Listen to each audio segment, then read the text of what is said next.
Good morning. Paul Evans from BPP University. I am the Deputy Dean for the School of Foundation and English Language Studies, and I'm also head of the Hospitality and Event Management Department. Today, we're meeting with Natalia from EP Magazine to talk around Millennials and Entrepreneurship. Good morning, Natalia, and welcome. Good morning, Paul. First, Natalia, perhaps you could tell us a bit about yourself and EP Magazine, please. Yes, absolutely. So I joined EP a year and a half ago, pretty much, and started off from a completely different background. My background is actually on charity, working for NGOs. I've been working for the UN for a little while, and then I realized actually I wanted to work for a more dynamic environment. Hence, I joined EP, and it was an absolutely it was marvelous because I could actually see how the charity and the social aspects of a sector I'm really passionate about could be applied to a new market that is completely young and dynamic. It's brilliant.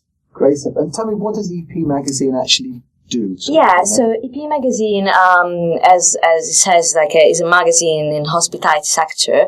However, it's not just a magazine itself. What we do is trying to build communities and spread knowledge share. So our main goal is really promoting knowledge share and values within the hospitality community. So we organize networking events, fundraising dinners, and also learning activities in order to promote values and promote innovation within the marketplace. Yes, I've seen some of the work you're doing, and it's really great, isn't it? I mean, really enjoy. It must be great. It must be great to work in such a dynamic environment. Yeah.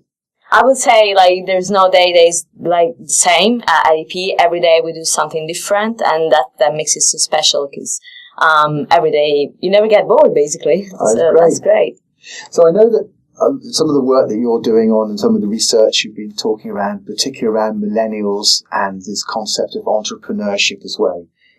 Perhaps you could tell me, what do you perceive that millennials are now looking for in a career in hospitality? Well, this is a very interesting question because obviously, as you look at the whole sector and how is it changing, it's changing at such a fast pace that we're looking at how changes in society are impacting the sector. So we're seeing a lot of different career progression. So whereas in the past you will have the average general managers becoming general manager at mid-20s, right now that framework has been shifted away, and you have the average general manager be mid-30. So obviously you have millennials that they want to, they want their career progression, but they struggle with it. So that's one of the main issues that we're experiencing. The other side of things is how millennials, they are looking for a flexible environment. So we are seeing, after some research that we conducted, that the 35% of the total workforce today work on a freelance basis, and within 5-6 years, it's going to be half of it, 50%.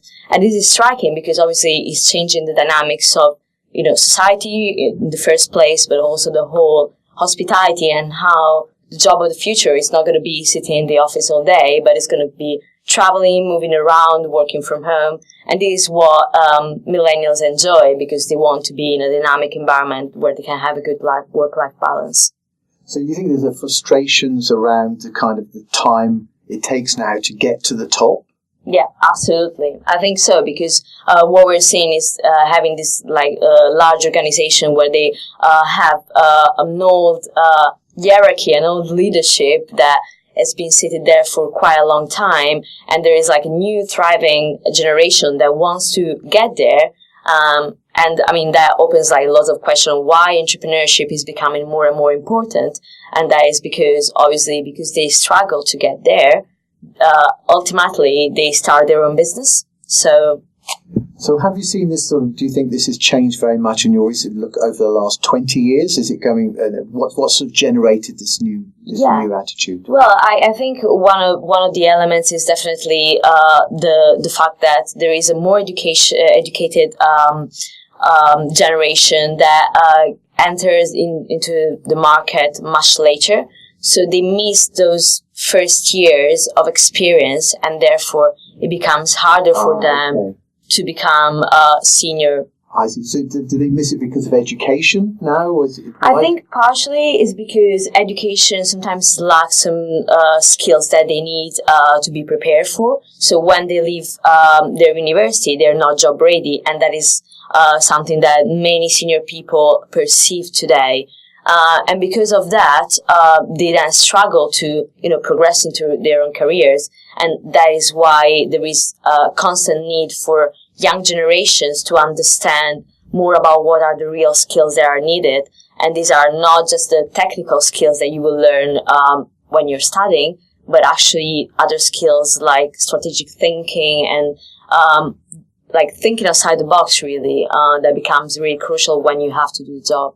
Right, so there's a need for them to have a shift away from just the technical aspects to more the interpersonal skills. Absolutely. And that comes into play not only through obviously studying, but like society and like external extracurricular activities that you can do, whether you're like the leader of a society or like you're running a charity, all these like lateral activities that help you to develop these skills that are really crucial.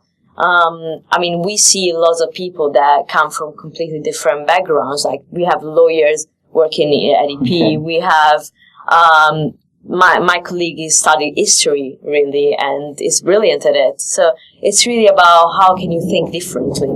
So it's really more about the personality and attitudes and applying that to new situations rather than just necessarily always having the same form all the way through. Yeah, definitely. Because the thing is that many people, spend lots of time thinking about the process, but they don't actually think about why, what's the reasoning behind that process, rather than the process itself. So many times you will have people that, they think one activity can be carried out in a certain way, but they don't think that there are collateral ways. And like one of the beautiful aspects of hospitality is this very much community based. There are like businesses that help each other. So in a way, what we're trying to do with EP is also to trying to shift away from this transactional based approach, but looking at how the community, how the relationships matter within business. I think it's interesting the point you made about the extracurricular activities outside of just the standard education, the standard work. Things such as you did work with charities, except from NGOs, except from there. And how much value are people placing upon that now? Well, I think much more important. It's much more important than it was before. And that is primarily because there is, again, like a change in society whereby there is this new generation of millennials that is looking more into, they care more about sustainability, they care more about the social agenda.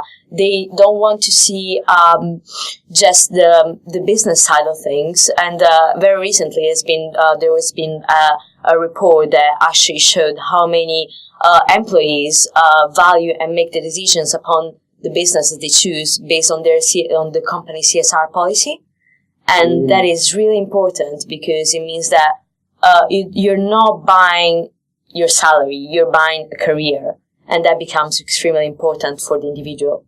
Interesting difference, interesting concept there between the two. Mm-mm. Yeah, I like the system there. So that change now over the last, so we say 20 years, you've seen a lot more housing. What effects do you think that's going to have in the future upon the management within the industry itself? Well, there's plenty of side effects and positive sides that we're seeing. I think the most important one is obviously looking at innovation and how the generation of today is able to link with leaders of that are present in today. And in a way, it's how we take this, we take all these new concepts, all this innovation that is taking place, and we welcome within the market.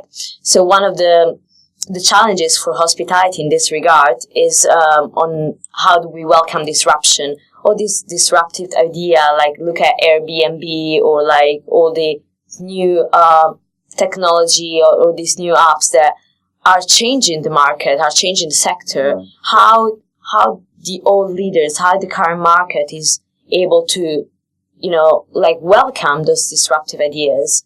So people going back, and I include myself within there, the sort of the old whereby this is perceived as new stuff. For millennials, it's just every day. Yeah, no, definitely. And I mean, one of the discussions that we had with you, Paul, already, it was about how communication has changed, if it has changed, and to what extent we can consider technology to have an impact on that. And my understanding, and I think you would agree with that, is that communication has not changed so far. Like, the values that are behind communication are still the same. It's just the means that we are using that are changing. So we are looking at digital marketing today and how everything is metric based and how it's changing the perception because everything is much more measurable. However, if you don't have a community put in place, if you don't have some real people that support your idea and then believe in your idea, there's no paid campaigns that you can run. Yeah, you've got to have the backup behind it. Yeah. I mean, do you think entrepreneurship is important within the industry? Yeah, one of the things that we promote is actually more than entrepreneurship, is intrapreneurship, which is an interesting concept that I think is underestimated. It is about the ability to be entrepreneurial within the market, within your workplace. So how much you can be intrapreneurial means how much you can bring your own idea, think differently within your business. And that is happening not only in small companies where you have to get your job done in a way, it's also happening in large companies that they want to see dynamic people, they want to see people thriving, and not just being, the monkey that pushes the button. Is really someone that brings some values with new ideas. Okay, I mean it's it's that entrepreneurial spirit, it's intrapreneurial spirit. Yeah. It's becoming more key in the organisation now. Yeah, no, absolutely. It is becoming more important because also the pace of change today is much faster. Everything is happening much faster, and that is an implication on the new leadership and what is the new leader today. And one of the things that we believe as EP and myself is how the new generation is brilliant and many things, but sometimes what we lack is the action-led approach. So the ability of making fast decisions, taking actions really, because we have much more communication, because we have much more information taking place. We receive how many emails, at least 200 emails a day, and how do we cope with that? It's really hard. So it's about how we make decisions faster and how, we are innovative in our thinking process all the time. And that's why innovation and being entrepreneurial, it becomes really crucial. And it's interesting the point you're making about all of the, shall we say, the noise, the amount of information that's coming through. Does that then, as you say, stifle people's ability to take action because they're always looking at what if? There's too much information. Definitely. I mean, whenever you speak with, a senior leader that used to be, has been working for the sector for 20, 30 years, they will say to you, back in time, you will only receive one fax, one letter, yes or no, easy. Yeah. And as a consequence of that, you will have much more time to speak with your colleagues and actually communicate more. What happens now is, even if I'm sitting by next to someone, I will send an email. Whereas beforehand, it wasn't the case. Pick up the telephone. Yeah, you just pick up the telephone, speak with someone.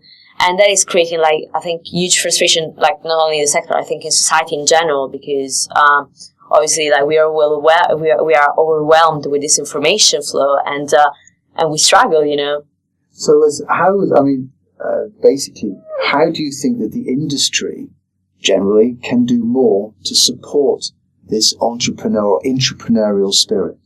Well, I think there are different ways. one of them is definitely, being open-minded and understanding that this change is taking place and not seeing, this innovation as a competitor, but actually as part of the process for change. So we, with EP, for example, we work with over 120 entrepreneurs. And what we try to do is connecting entrepreneurs with the established. So we facilitate these relationships and try to bring some new ideas that can change the sector from the inside, rather than having like the next Airbnb that is taking over like a huge portion of the market, whether someone might agree or not, but actually being seen as a competitor and then representing a challenge. Why don't we work collaboratively and make sure that this amazing thriving change is part of our own business? You're working with a lot of different entrepreneurs, you say over 120 within EP itself.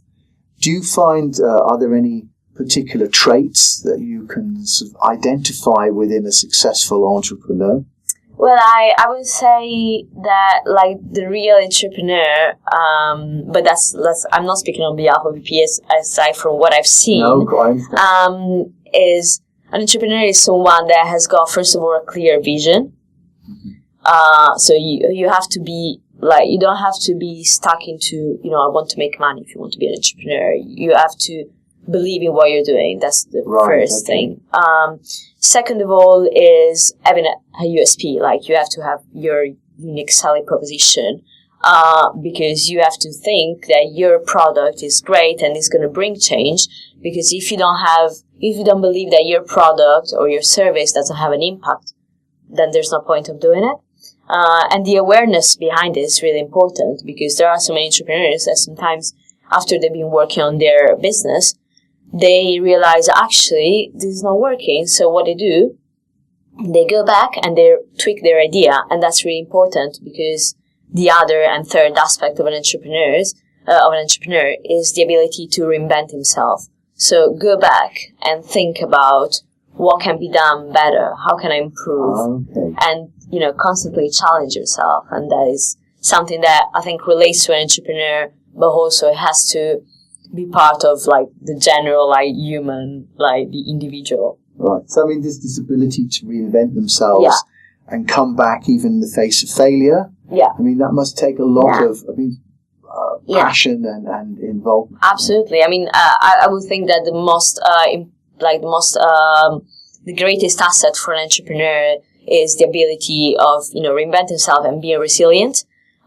If you're resilient, no matter what, you will achieve. And we had a few stories of people that we work with that used to be a professional rugby player. Then they had an injury, being at a high level, and then just managed to reinvent themselves, set up their own business, and now running a wine business. And do you consider yourself an entrepreneur? Why? I think I consider myself an entrepreneur. An entrepreneur, okay. Yeah, because I really enjoy the idea of being able to think differently. And I think I'm lucky enough to be in a company that understand that. I think I've got many friends even in other sector that they're a bit stuck up in again these processes, and they see their day going always the same and nothing changes. I think if you are lucky to work in a company that inspires you, a company that always excites you, I think that's the key for success, no matter what. Oh, that's brilliant stuff. Well, Natalia, thank you very much indeed today for sharing some of your ideas, and we look forward to speaking more. Thank you.